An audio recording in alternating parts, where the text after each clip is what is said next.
Perkenalkan, nama saya Brian Bonato Stungkir dengan NIM 23106-11452. Kejahatan transnasional yang melibatkan beberapa negara.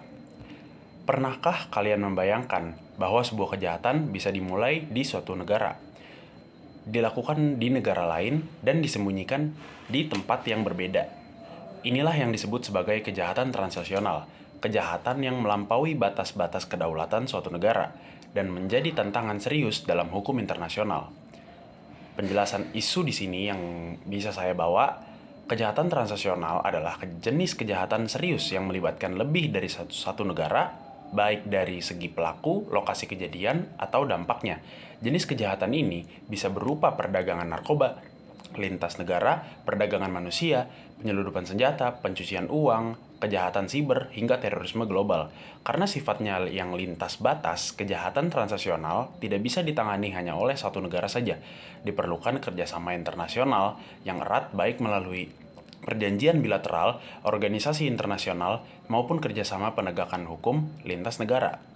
Contoh kasus nyata yang bisa saya bawa adalah kasus perdagangan manusia oleh jaringan internasional, yaitu Lopez Cartel, yang beroperasi di Amerika Latin.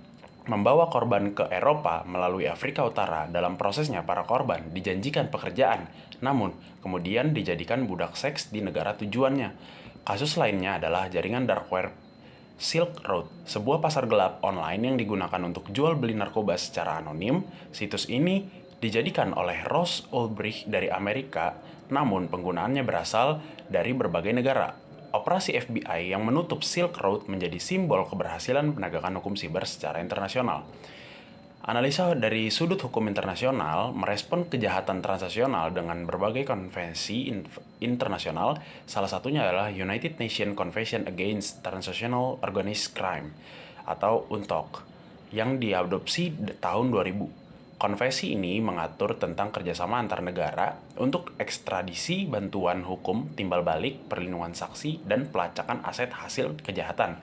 Namun, tantangan terbesar adalah soal jurisdiksi. Siapa yang berwenang mengadili pelaku jika kejahatannya melibatkan banyak negara?